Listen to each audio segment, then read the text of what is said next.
본 내용은 일본 괴담 5채널에서 소재를 가져와 각색하여 만든 이야기로 고양이를 주제로 하여 만든 단편 괴담입니다.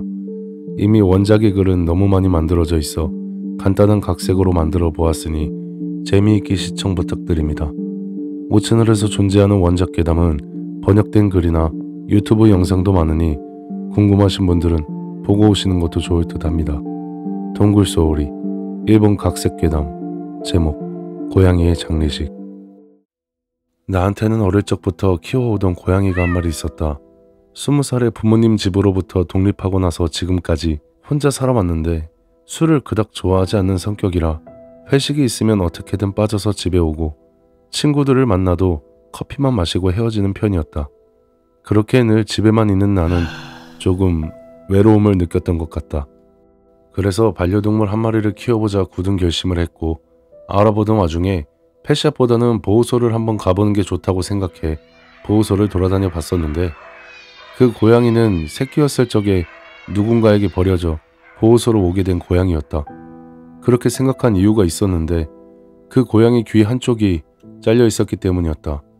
사람들의 무책임한 이유로 버려지는 것이 도무지 이해가 안 되고 화가 나기 시작한 나는 보호소에 도착하자마자 그 고양이를 안쓰럽게 생각했고 한눈에 들어온 그 고양이를 지나치지 못하고 바로 입양하게 되었다. 이름은 연두였고 검은 털에 눈이 연두색이었던 아주 예쁜 고양이였다.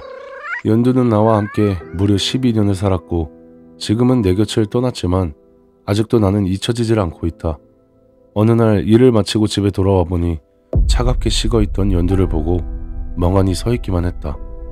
이틀을 울기만 하며 연두를 포근한 이불에 뉘어주고 쓰다듬어줬다. 하지만 이렇게 계속 방치만 해둘 수는 없었기 때문에 나는 그렇게 마음의 준비도 하지 못한 채 장례식을 치렀다. 장례식을 치르기 직전 내 침울한 분위기에 회사 사람들도 나를 위로하며 한마디 해줬다.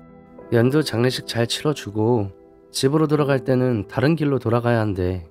옛날부터 장례식을 치르고 같은 길을 지나쳐 집으로 돌아오면 안 된다는 말이 있었는데 같은 길로 그 영혼이 따라올 수 있다는 이유였다. 하지만 나는 차라리 연두가 나를 따라 집까지 돌아와 준다면 영혼이라도 상관없으니 행복할 것만 같았다. 그래서 같은 길을 따라 집으로 돌아갔고 문을 열고 텅 비어버린 집 안에 들어가 또 한참을 울었다. 잠깐 정신을 차리고 연두가 사용했던 물건들을 정리하려는데 캣타워에 연두의 털들이 보였다. 너무 그리운 마음에 그 털들을 긁어모아 품에 안고 있다가 어느샌가 잠에 들어버렸고 꿈에서 아무것도 보이지 않는 어둠 속에 고양이 울음소리만 들려왔다. 내가 눈을 뜬 건 늦은 저녁 시간이었다. 배가 고팠던 나는 음식을 찾으러 주방으로 걸어갔는데 어디선가 바람이 불어왔다. 들어올 때 현관문을 잘 닫고 들어와서 어디에서 바람이 들어올 일은 없었을 텐데 이상한 마음에 확인해봤지만 현관문은 잘 닫혀 있었고 문득 나는 혹시 연두가 나를 쫓아와 현관문 앞에 있는 건 아닐까? 라고 생각했다. 우리 연두는 원래 똑똑한 고양이였으니까. 나는 평소에 연두가 좋아했던 간식을 봉지에 하나 꺼내 들고 현관문 쪽으로 걸어갔다. 현관문을 조심히 열어보았으나 앞에는 아무것도 보이지 않았다. 8월의 무더운 여름이었지만 아까 나를 스쳐갔던 그 바람은 겨울바람처럼 굉장히 차가웠기 때문에 나는 이상하다는 생각을 하며 문을 열어놓고 한참을 서서 기다렸다. 그럴 리가 없지. 죽은 연두가 다시 돌아올 거라는 말도 안 되는 상상을 하던 나를 질책하며 현관문을 닫으려는 순간 머리카락이 휘날릴 정도의 바람이 불어왔고 나는 너무 당황해서 얼른 문을 닫으려고 했는데 갑자기 내 시야에 검은 무언가가 현관 밖에 일렁이는 게 보였다. 연두를 보낸 지 며칠 안 되었던 시점에 그런 일이 생겨 나는 당연히 연두가 돌아온 거라 믿어버렸고 기분 탓이었는지는 모르겠지만 그 일렁이는 검은색의 무언가는 집 안으로 들어왔다. 나는 너무 반가운 나머지 현관문을 닫고 내 방까지 천천히 걸어가 방문을 살며시 열었다. 안녕, 연두야? 믿을 수 없었다. 그 검은 물체는 연기같이 일렁이며 내가 열어놓은 문 쪽으로 천천히 다가왔고 나는 저 검은 물체는 연두라고 생각해버렸다. 아마 나는 막연히 연두와 다시 함께 할 수 있을 거란 생각에 다른 상황 파악은 하지 못한 채 행복해하기만 했다. 천천히 나에게 다가오는 걸 보고 나도 천천히 침대에 누웠고 뭔가 주변을 밝게 하면 안 될 것 같아 무드등을 꺼버렸다. 나와 지낼 때도 항상 내 옆에 붙어 애교가 많았던 연두는 내가 침대에 누우면 어디선가 나타나서 내 발 쪽으로 올라와 인사를 하고 꼭 배 위로 올라와 골골거리곤 했었는데 뭔가 이상했다. 왜 이렇게 까칠까칠하지? 연두의 털은 항상 반지르르 하고 부드러웠었는데 이상하게도 뭔가 내 발에 닿은 촉감은 너무나 거칠었다. 마치 나무 빗자루처럼, 아니 사람의 머리카락처럼. 나는 갑자기 소름이 돋아 얼른 일어나 무드등을 켰고 당연히 방 안에는 아무것도 있지 않았다. 두려운 마음에 뜬 눈으로 밤을 지새다 결국 새벽에 골아떨어지고 말았고 나는 꿈을 꾸었다. 여긴 어디지? 너무 어둡다. 당연히 꿈이었을 테지만 원래 꿈을 꾸고 있으면 꿈인지 모르는 것처럼 나는 인지하지 못했다. 너무나도 어두웠고 아무런 소리도 들리지 않았다. 너무 무서워서 난 그저 귀를 막고 눈을 감으며 쭈그려 앉아있을 수밖에 없었는데 갑자기 정적을 깨며 무슨 소리가 들려왔다. 잘 안 들려 조심히 귀에서 손을 내리고 집중했다.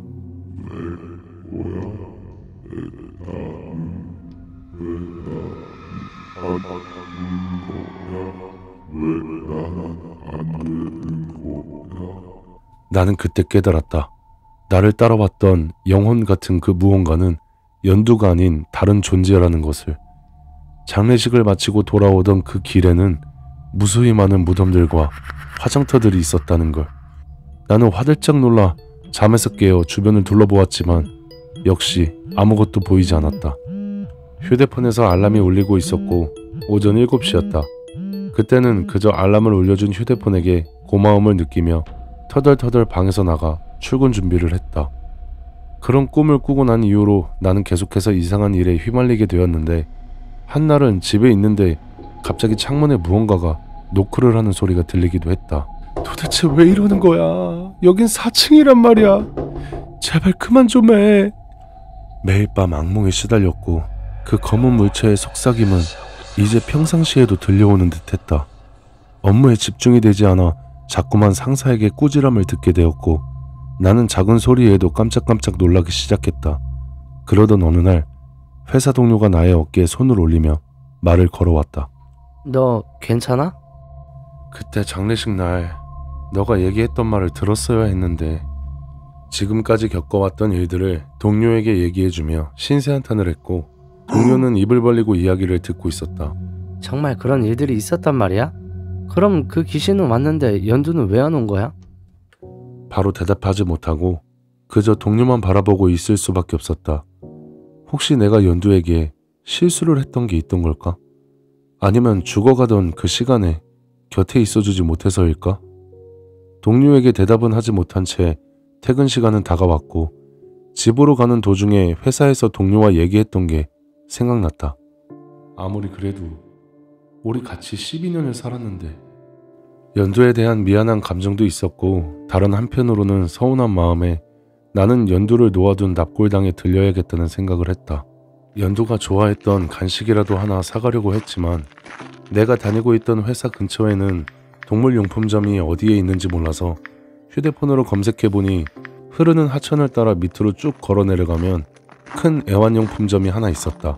항상 출퇴근하면서 보던 이 하천을 저녁 시간에 걷게 될 줄은 몰랐지만 졸졸 흐르는 하천의 물소리를 들으며 걸어가다 보니 조금은 마음이 편해졌고 나는 동물용품점에 도착해서 연두가 좋아하던 간식을 하나 사고 곧바로 장례식장으로 향했다.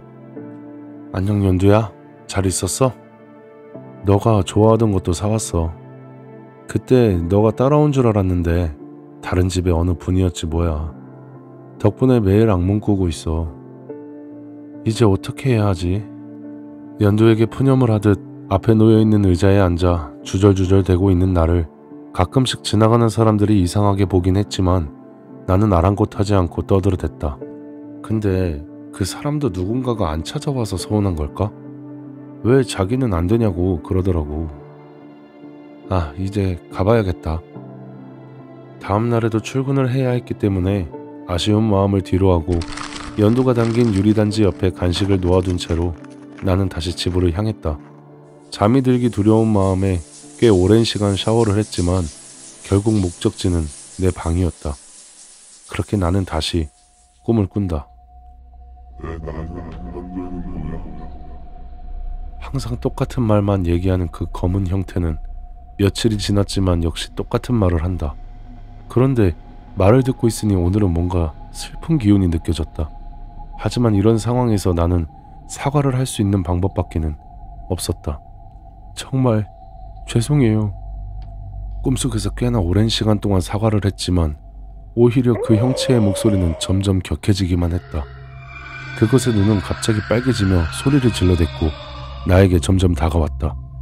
내가 눈이라고 설명하는 이유는 그 까마득히 어두운 곳에서 오로지 두 개의 눈빛만 보였기 때문이었다.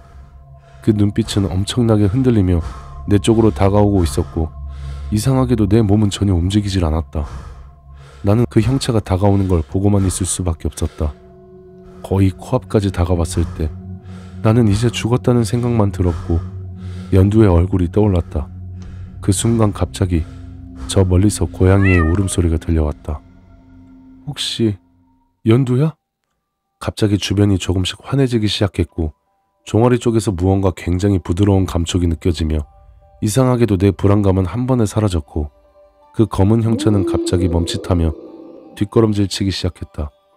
그때 다시 한번 내 앞에서 고양이의 울음소리가 들려왔는데 형태는 한 번도 보이지 않았었지만 이 소리는 확실히 연두의 울음소리였다.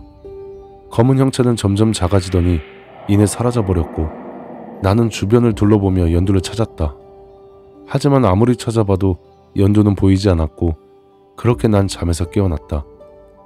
갈증이 느껴져 물을 마시려고 일어났는데 바람이 불어와 창문 쪽을 쳐다보니 이상하게도 창문이 활짝 열려져 있었다. 내가 문을 안 닫고 잤었나? 창문을 닫으려 창문 쪽으로 다가갔는데 창문 밑에 고양이 한 마리가 가로등 밑에 앉아 있었다. 검정색의 예쁜 털에 연두색 예쁜 눈을 가진 귀 한쪽이 조금 잘려있던 내 고양이, 바로 연두였다. 방금 전 꿈속에서 나한테 울어줬던 것처럼 예쁜 목소리로 나를 보고 눈을 깜빡이며 울어줬다. 연두는 그렇게 한참을 앉아있다가 이내 일어나서 작은 골목 쪽으로 걸어가는 모습을 보여주며 연기처럼 사라졌고 이후로 나는 악몽을 꾸는 일이 없어졌다. 그렇게 다시 바쁘고 치열한 일상생활로 복귀하면서 다시 같은 나날을 보내고 있다. 한 번씩 문득 내가 귀신 같았던 그 존재에게서 도망치게 해주고 내가 더 이상 악몽을 꾸지 않게 도와준 것이 연두가 아니었을까 하는 생각이 든다. 무책임한 누군가가 연두를 버리는 바람에 보호소까지 보내져 상처를 크게 받았을 연두가 적어도 나랑 함께하는 동안은 나와 마찬가지로 행복했구나 하는 생각이 들어 웃음이 나오기도 했다. 그래서 아무리 바쁘더라도 연두에게는 일주일에 한 번씩은 꼭 인사를 하러 가고 있다.